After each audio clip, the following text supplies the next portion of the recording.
Well, good morning, everybody. Good morning, community. Welcome to Stroke of Genius Podcast Executive Experience. I got a guest for today that's really intriguing to me. I find fascinating. In fact, it's a man that really impacts the world, but you don't hear much about. And we're going to change it today. His name is Brian Adams. He's CEO and founder of Brain Institute of America and the Adams Lab. And I'm going to let him introduce himself. And he does that, by the way, his camera's not working, but you will be able to hear audio. So, Brian, let's get to it.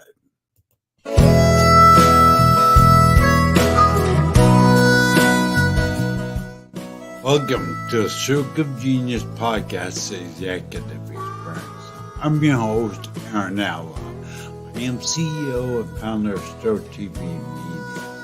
I created this podcast to give us access to top-level entrepreneurs, executives, and global thought leaders. So without further ado, here's your host, RNAs. Hey, well, good morning, Professor Adams. Brian Adams, how you doing, bro? Hi, Aaron. How you doing? Thank you very much for having me on the show again. It's really my pleasure. It really is. I think it's really going to be a great show because there's a part of you that I don't think. Just introduce yourself, but I'll quit talking. Introduce yourself. Sure thing.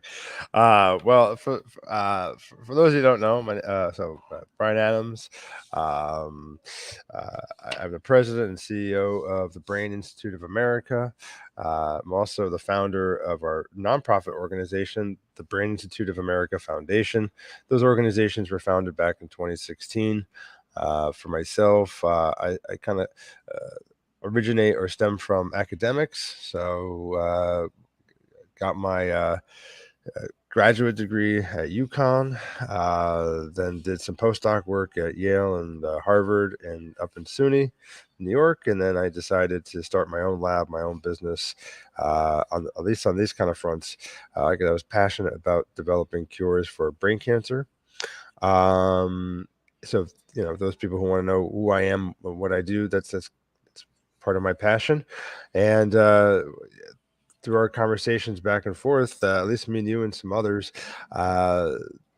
you have me on the show today, I think, to talk a little bit more about my endeavors in the educational space. So I'd be happy to talk a little bit about what's going on there. It's been an interesting journey for me as well to get involved in that. But it's certainly been an experience. So I'm glad to be on the show, and thank you for inviting me on today. Brian, it's really great to have you. I think people don't understand. You're finding a cure for brain cancer, and that's amazing to me. We all, as society goes, wonder who's doing that. Who is doing the research, scientific research, to make mankind not susceptible to cancer. So we appreciate your work. Thank you, Brian. Yeah, thank you very much for that. Yeah, there's just a shameless plug. There's not enough individuals in the science. I mean, we have a ton of PhDs to some extent, but they need to be more active in communicating science, I think, to the lay community. And maybe this is where my interest in education comes in as well.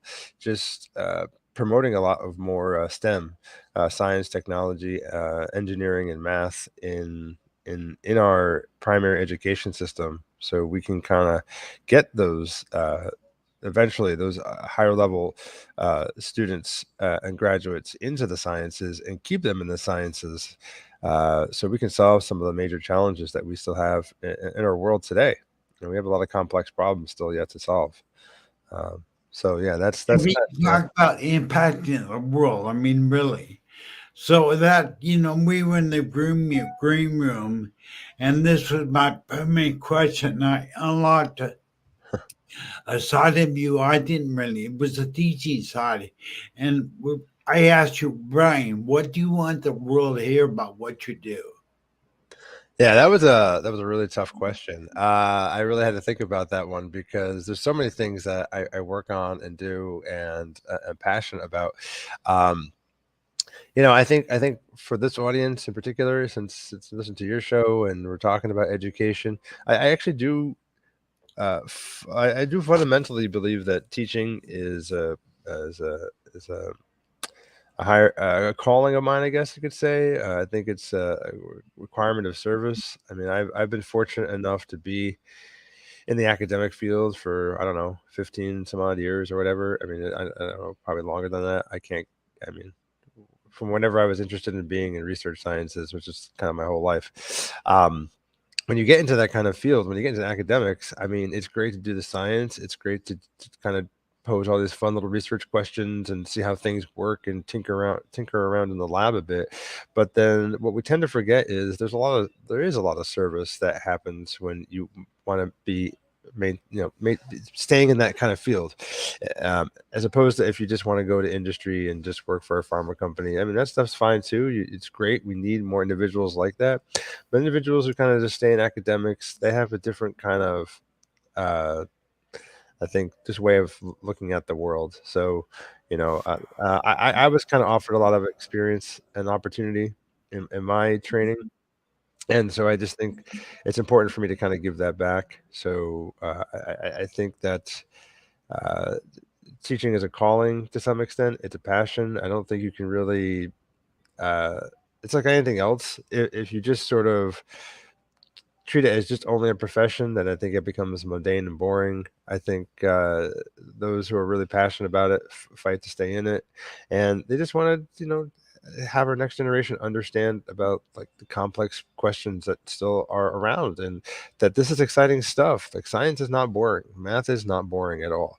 And if you think it's boring, then there's something wrong because our whole world works, especially now with the way technology is. The whole world is basically predicated based on the fundamental principles of science.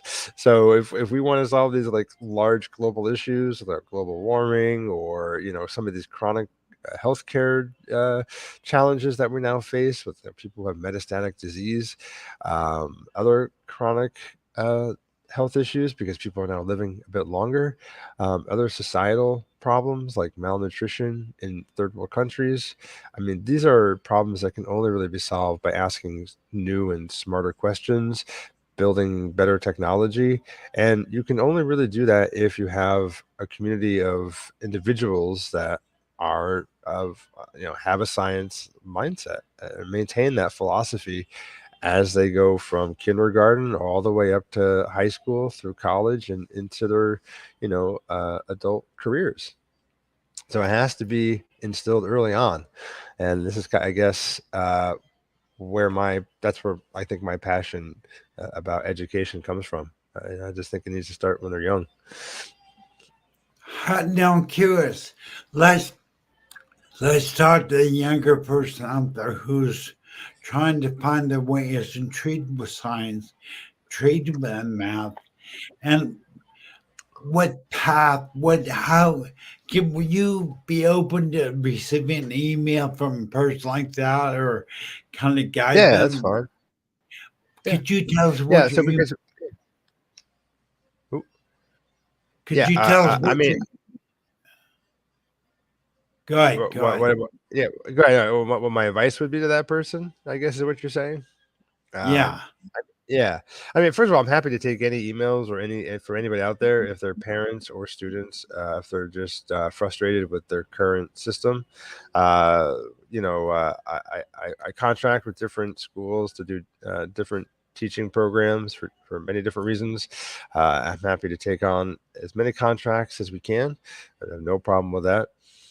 We also do a lot of tutoring, usually because you have students that tend to get either stuck or they are just kind of uh, finding it difficult to navigate their way through the educational process. And it might just be simply the dynamic of teacher student. A lot of these if you remember back to K through 12, you usually know your teacher from, yesteryear for, it's like, oh, I have this person again. And, so there's a dynamic there. And sometimes that dynamic gets kind of stale. So it's nothing to do with anyone's fault or anything like that. But sometimes bringing on a third party, in this case, such as myself, kind of helps that because it kind of reinvigorates just the course material because somebody else new is not necessarily teaching it, but just presenting the information in a certain way.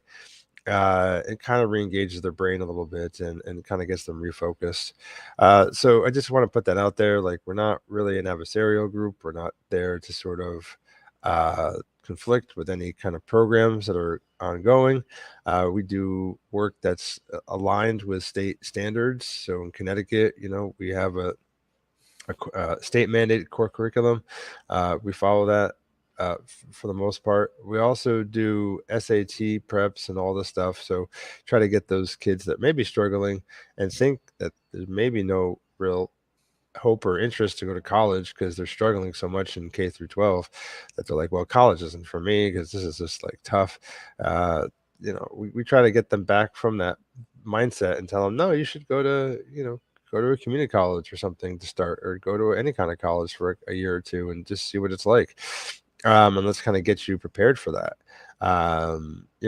Everyone has it's just America. So everyone has the ability, if they so choose, to get go get their college degree. Sometimes they have to work for it a little bit more than others, but it's there, and you have every right to work for that. So, and you shouldn't be precluded, or because you're thought of to be different, or your mind works a little differently.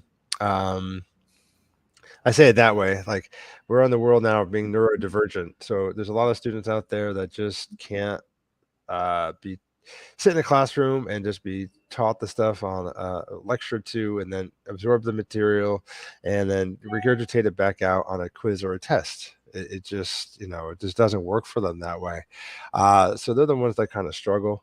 Uh, and so what I say is to all the students out there, if you have any inkling and interest in science or math, and if anybody in your group is either socially, from your peers, from parents, or whatever, if anyone is telling you that it's not interesting stuff, then I say go to your guidance counselor, go to someone at your school that you could trust. You could reach out to someone like myself if you really want to.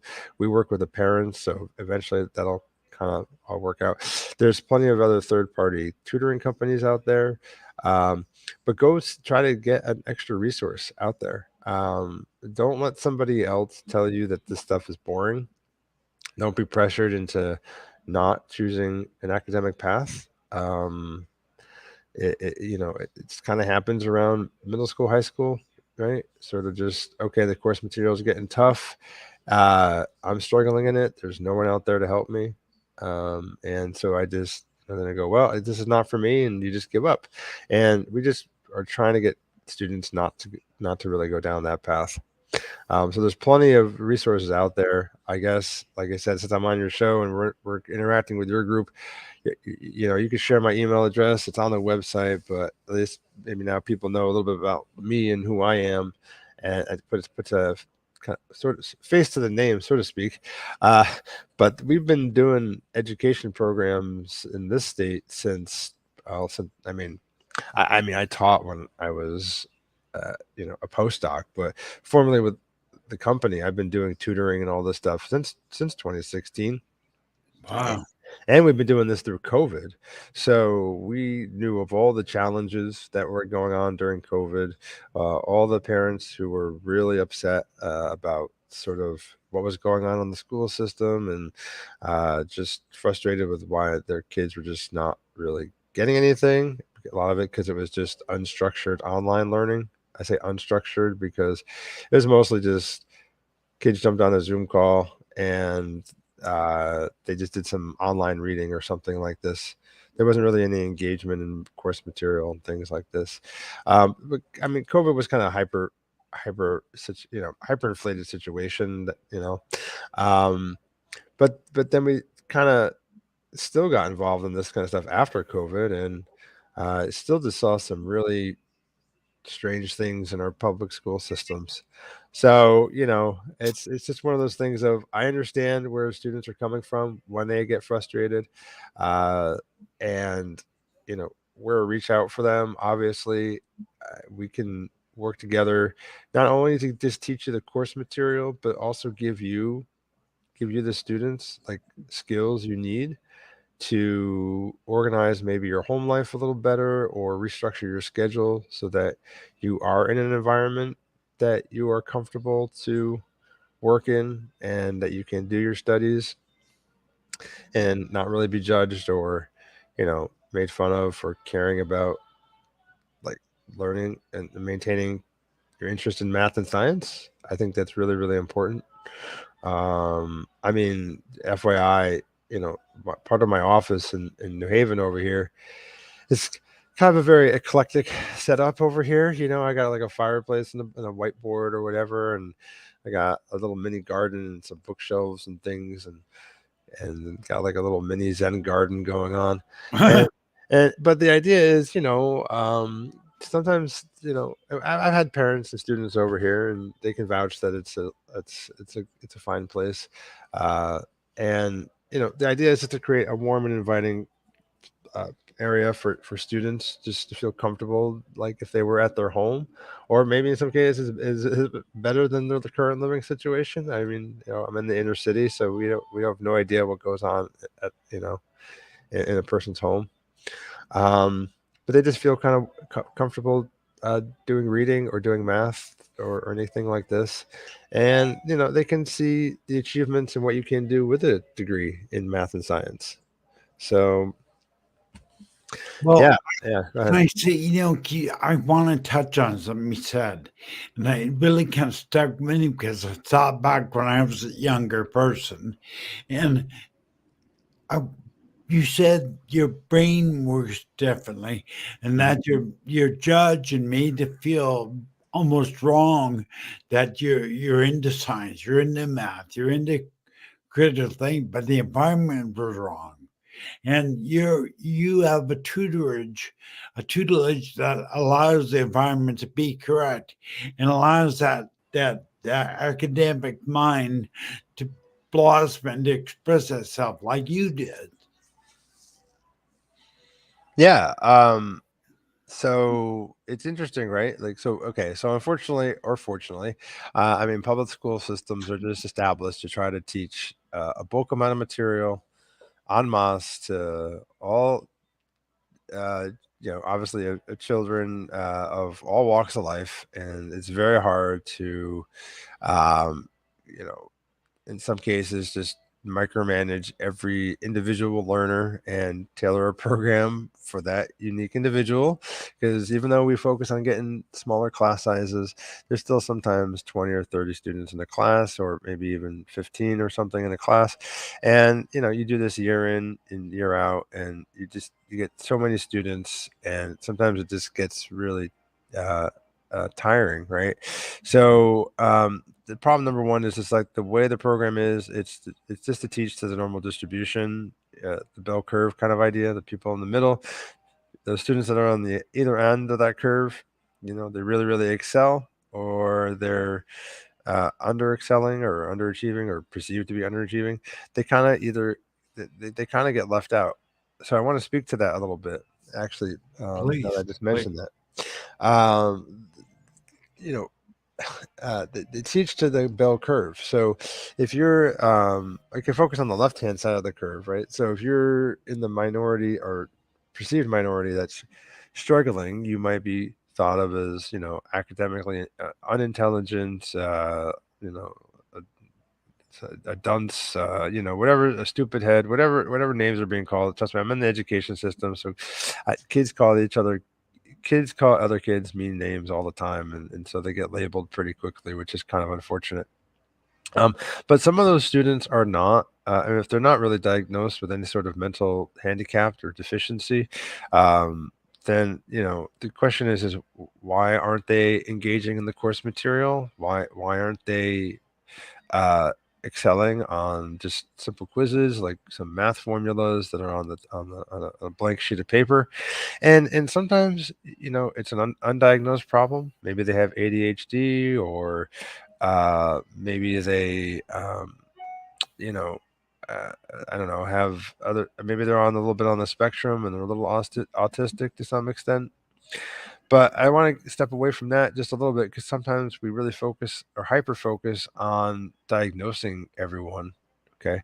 Sometimes it could just be simply that the way their brains are, they're just not going to get the course material.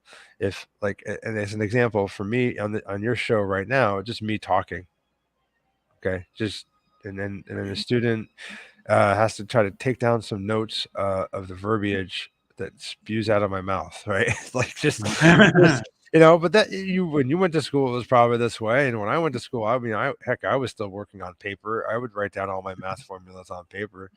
You got to remember, nowadays everyone works on Chromebooks. I mean, I don't even think they, when they write, I mean, unless they're in a special English class that really emphasizes on having them taking notes and things on books that they read, they're probably also writing stuff on word processing documents. So the point is that individuals can sometimes have a mindset where they are more visual. So they will like to engage the material if they see a picture on the board, um, or some kind of, like some summary synopsis of what goes on, like a small little video about how to solve a math problem, as an example, or they can see something on the board itself. Has to be like very contrasty, and has to be kind of like, you know an interesting graphic that kind of engages their mind, especially nowadays, because I know that kids are on iPads and they play these crazy games, even if they're math-based games that are very densely, uh, you know, uh, the information is kind of dense, right? Like, there's just tons of graphical information that are on these games. Bubbles abound, and depth of some character we're working through like a 3 or 4D space. It's just very visually stimulating. So when you go into the classroom and then they go, okay, we're going to draw on the whiteboard, sometimes it might not even be visual enough for them.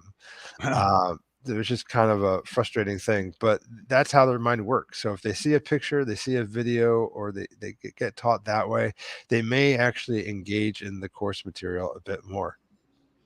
Some are auditory, so some are fine with me just spewing out and talking verbatim. And you show them a picture, and they're just like, whatever. Uh, it's just so those are the people that are the history buffs. If you ever go to a history class, the history teacher is just uh, you know just spewing out historical facts over time, and that is essentially, um, oop, I don't know what's going on here. That is essentially how they work, their minds work. Yeah, it's funny. I don't know if you may or may not have heard. There was a song written by a band called Pink Floyd called "Brick in the Wall." Oh All, yeah, all, and I hear you talk. I when you speak. I see our educational system is set for mass brick in the wall. Everybody is put into a mold that's supposed to be the certain shape, size, and take on what they say. But what you're saying is that this means be who you are as an individual, and there is a reason for that. You may be academically inclined, visually inclined, auditory inclined, but you're not a brick. It doesn't mean you're worthless. It means you have something different about you. yeah, exactly. No one should be thought of like a brick in the wall. I mean, I think that's kind of really kind of horrible way of thinking about things. Also, it's also to the teachers too. You're not bricks in the wall necessarily. I mean, there are some bad apples still, and I think there is a lot of apathy in our educational system, which is unfortunate. And I think it is because most just treat it as a 9 to 5 profession, or whatever it may be, for you're going into school and that's it. And that's just kind of like the lifestyle. There's plenty of other teachers out there that just make it their entire life to be that, that kind of teacher. It takes a lot of effort though to continue with that kind of energy level. So I'm not necessarily going against any kind of teacher out there per se, though I've heard and I know of personally some stories where I really wish I did not hear those kind of things about just what goes on in the classroom. It gets me frustrated because for myself, it took me quite some time to get back involved in the education system more formally. And when I just sort of hear these other less than desirable stories about what goes on in our classrooms, I just go, well, how can this person still be teaching? And yet I'm the one over here having a whole business and having to run all these contracts and do all this stuff and convince everyone that, I'm in it for the good. So there's days like that it gets frustrating for me. I think I just had to share that with your audience. Like it was actually kind of a fight to kind of be at this point. I don't think it's an institution or anyone or institution like that. I just think certain times we had certain individuals in certain places and uh, at those institutions, and they kind of just finally backed off and said, okay, well, he's not really trying to hurt people, he's really actually trying to help our students. But I think that's, you said you want to know a little bit about me. I think that's just me humbling myself and just saying, like, it's not just me saying, hey, I'm just Dr. Adams, I'm this perfect person, and now I want to change the entire educational structure. It's not that. It's really not that at all.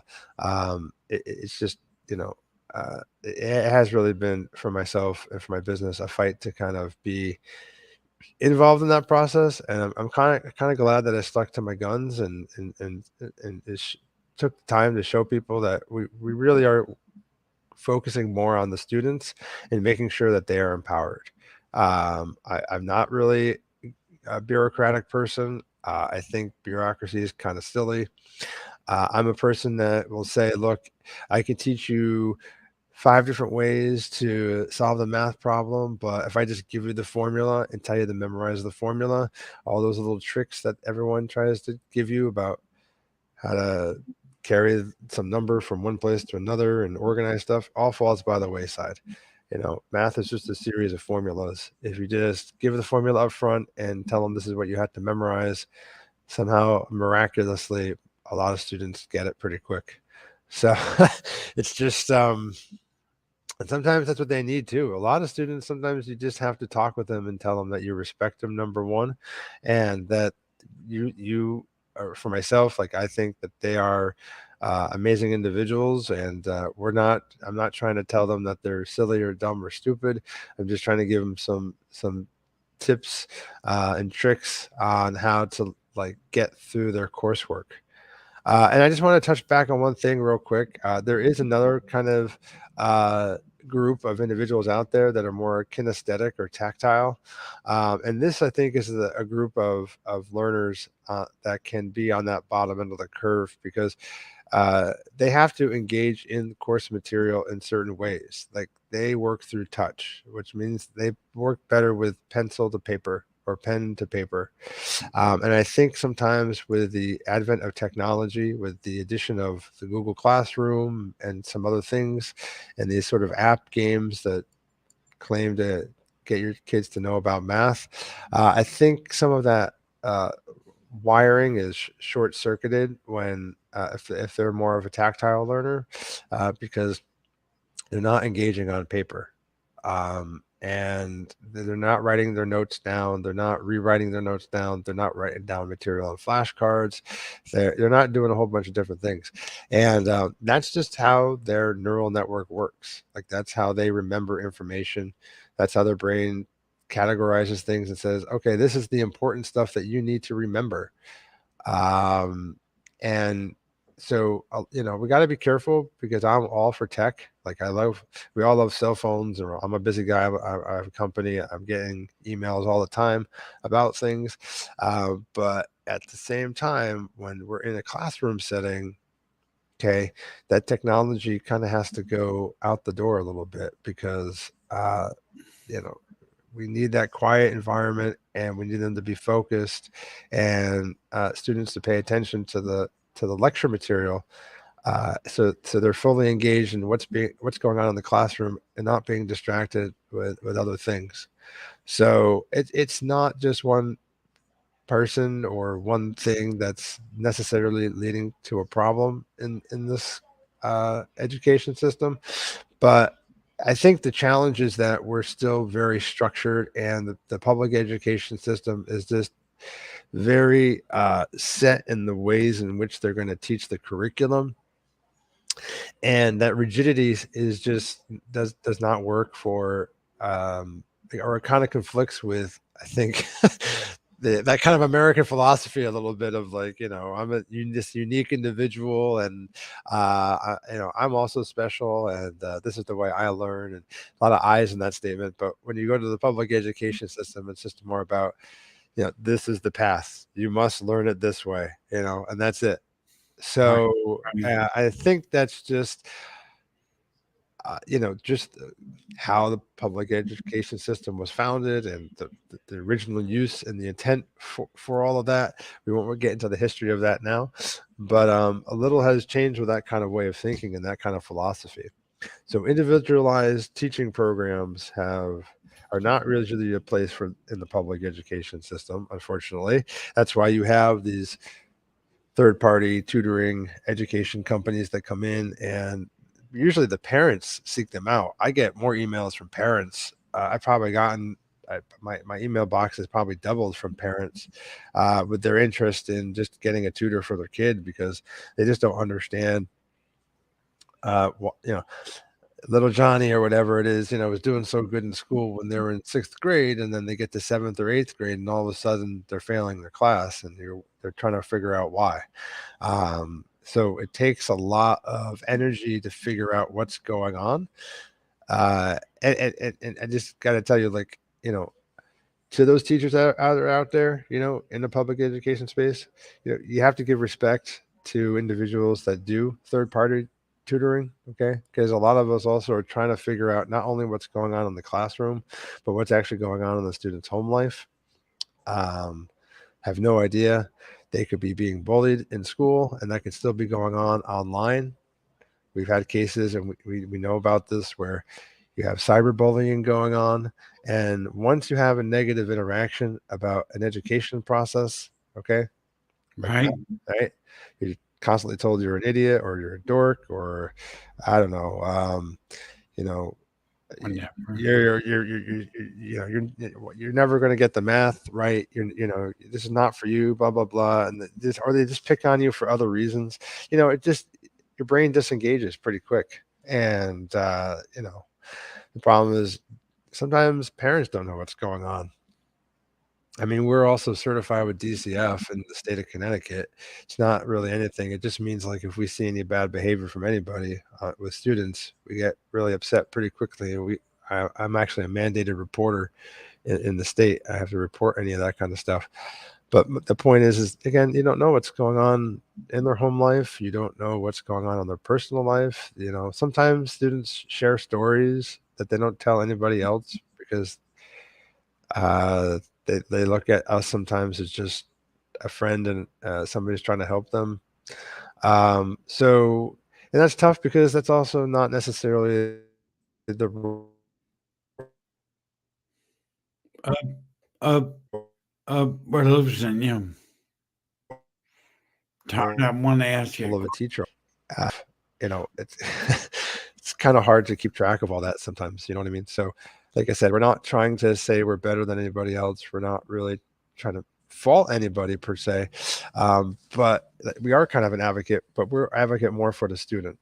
We really, you know, try to get students to have a plan, an academic plan for how they're going to stay away from unsafe situations, stay in safe, quiet areas where they are comfortable and they can do the work, and they're rewarded and empowered for doing this academic work, and that, they are treated with respect, and we give them a path for understanding that, or just giving them the tools to say, like, okay, you can go to college and you can do something with an advanced degree. You don't have to say, That's it for me, you know. So we want to give them a lot of hope. And then finally, the only other thing, because I know you're going to ask me a ton of questions, and I'm open for that. The only thing I also wanted to mention is that on the right side of the curve, there may be very, very, very bright students out there. And anybody's listening, you all know who I'm talking about. Okay. There are many, many students that will get A's and A's and A's when they're sixth, seventh, maybe eighth grade. And all of a sudden they go to high school and all of a sudden they're getting C's and D's. And so you have to go to yourself, well, why is that going on? Or it might happen younger. Middle school is also a transition period. So when you get into sixth and seventh grade, it's a big behavioral change going on there a lot of times. So when you see a grade drop like that, you have to go, what's really happening? And what happens there is sometimes the problem is the material being taught. There are individuals that are very, very bright and they constantly need new information, more complex information, to stay engaged in the course material. They need to be challenged. They need to be challenged. Yeah. So that's tough because, you know, across different states, right? You all have different mandates for what has to get taught in school. I mean, some obviously some of that information is the same. I mean, across the board nationally, there is a standardized a bit of information that has to get taught to our kids, but from state to state, it widely varies. And you know, this is my big gripe about college prep classes. I mean, you know, I don't want to say too much, but there's been plenty of cases where I'm at the college level and I go and, you know, I talk to my students and they say, well, we have, you know, back in the day too, it was like, just, you know, hey, you know, it's like, we have no idea what you're talking about, professor. It's like, how could you not know this stuff? Like, a good example is I just did a contract with somebody else. I'm not going to say who. They're telling me how they're the best science teacher on the planet, and yet on one of their worksheets, they literally have on there that plants don't have any cell membranes. They only have cell walls. And I thought to myself, well, that's really interesting because plants take up water, and if they had no membranes, then I guess water would just freely flow inside and outside Right. the cell, and that would be it. So it's just kind of things where maybe it's, you know, it makes it, you know, when that stuff happens, it makes the teacher look bad because you're talking right to my face, and I'm sitting there. I have a PhD, and I did, you know, work on leukemia and triple negative breast cancer, and it's just like, well, okay, no respect for you right now. All right, man. It's like I just can't. But it's just, you know, but it's the thing though. It's frustrating because they, you know, some of them are thrown into that situation, and you know, they're also forced to kind of they get these books that teach to the masses, and there's error in books all the time. So, so there are some situations where the resources that are provided to our teachers are also not adequate. I think that's a better way to put that. Right. So I do actually think instead of focusing so much on, and it's okay to do the like focus on the metrics of the test taking. I get why we have to do that on a national standard. I think we should actually just make sure the resources that we are giving our teachers are the same. I think a lot of opinions about things sometimes should stay out of the classroom. Like I've Right. seen people, I've seen teachers try to coax students to think a certain way. That's, in my view, that's not your job. Your job is to teach them the vocab, the vernacular, the science, the math. Um, and you know, you're not their parents. You're not. That's not your job there. Uh, and that's just my philosophy about things. Um, if your student's not doing good in science or math, reach out to somebody else. You know, ask the school system to maybe get an in-person tutor or in-school tutor that can help support the teaching program and be more open, especially for these cases of individuals that are on the lower end of the spectrum, so to speak, or not really the spectrum, but just sort of like viewed as um, unengaged, unintelligent, and whatever, versus that the other end of the spectrum, which is like, okay, they're really intelligent and we just don't have any course information to give the student because they get the homework done in like 2 minutes and then they're bored and they sit in class Right. bored all day. What do I do for that student? So you have to, I think we just have to stop this sort of pedagogical system of we're the teachers and you're the students and this is what you need to learn and that's it. Uh, because parents are already going out to other groups and trying to get support for their kids, and it's not going to stop. When the parents get frustrated enough, they'll eventually take their kids out of the public school system and go to a charter school or something like that. Right. They get really frustrated. So it's not, that those cases have happened as well. So I think we have to be more responsive and we have to be more respectful in these educational spaces. Because the goal isn't, for the teachers and even to myself, I tell it to myself when I'm teaching, I'm not the person who's important here. I know I know my education journey. I know what I know. I know I'm a lifelong learner. Like I will always still read science papers. I edit papers all the time. I do a whole bunch of stuff with science writing. I do all that kind of stuff. But when it comes to teaching, I am a nobody. My Right. students are the most important thing to me. If my students are struggling, I ask them what is going on and do they need more time on an assignment, or what about the lecture was a challenge for them so I can improve my lectures the next time around. Right. I, you know, Yeah, we're trying to eat to catch up. We're actually over time. We're actually the podcast over, but I was unaware your actual professor at a university or school. Where do you, let's give your school a shout out, shall we? What school you're a professor at? Oh, well, let's just put it this way to be equitable to all. Okay, I teach at a couple different schools, so we're just, those contracts are standing. They know who they are, so I'm just going to give a shout out to my students. They know All who right. they are. That, I just that, want to, yeah, just because it's been such an interesting little process, I kind of will defer to, I'll say HIPAA or something like that. I don't know. I plead the fifth. I don't know, but the students know who I am. I think you're all wonderful students, by the way. I appreciate you. I appreciate the schools that give me a chance. My heart goes out to y'all. I know it's a tough thing.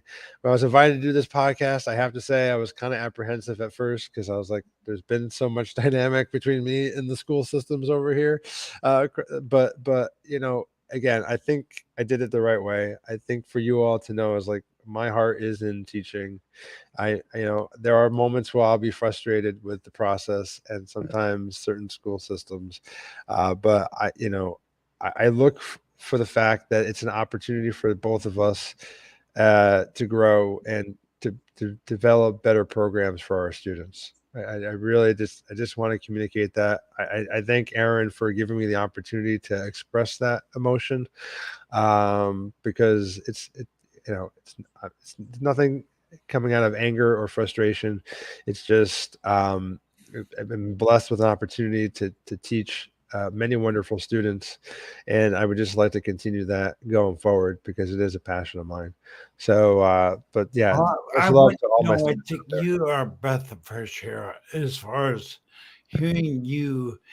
I want to hear everybody out there be who you are, be your individual self, and do not get lumped in with the crowd because the very thing you may think that you're deficient in or you're being told you can't learn or whatever, it may be the very thing you need to shift the way you're being taught. And Brian, thank you. I want to thank you so much for being here. And please, if somebody out there listening wants to send you an email, make contact with you, please state your email, and I'll put your links also in the description.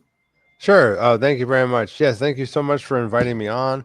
I just want to echo your point. I know we're over time, but to anyone out there, to any student, if anyone is telling you you can't do this, okay, or if any teacher is ever saying, and I, you know, God forbid, but if anyone's ever saying anything like you can't learn this and you just have to be here or whatever, just go find a different opinion.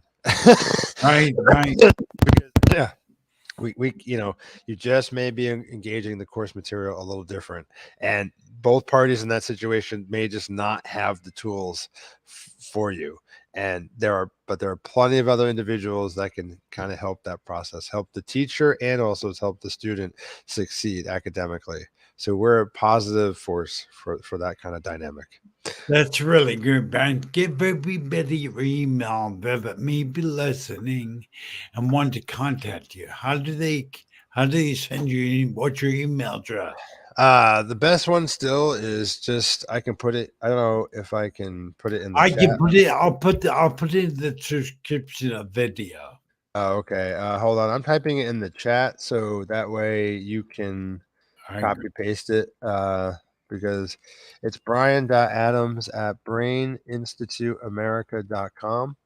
That's just a company email that you could use. So my name is brian.adams@braininstituteamerica.com. I put it in the chat link there.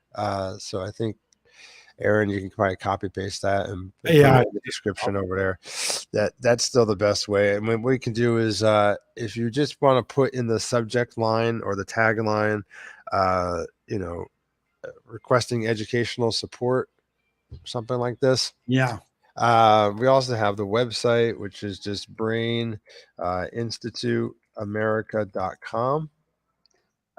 It'll just it'll just direct right to our main site. So braininstituteamerica.com, put that in there. On the contact page on that site, you just put @education or something like this, I think, and you just put in the contact box like who you are, what the problem is. So, this is a contact phone number or an email address, so that we can reach out to you, and we can put you in touch with the educational team and try to get an appointment set so we can figure out what's going on with you or your child. But yeah, those are the two resources I can give to you all. Well, Brian, what a service, really. I mean, you talk about service. That's really great. That means you're serving mankind. I really appreciate it. Brian, I can't thank you enough for being here. Thank you so much. And please, audience, if you're out there listening to some replay, reach out to Brian, reach out to his team, and they'll help you navigate. Now, true for a student and the parent, that the invitation out to both of you. So, Brian, thanks again for being here. Appreciate it. All right. Thank you very much, Aaron. Thank you so much. Have a great day. Thank you for All right. inviting me on. You too, Brian. Have a good. Bye. Bye.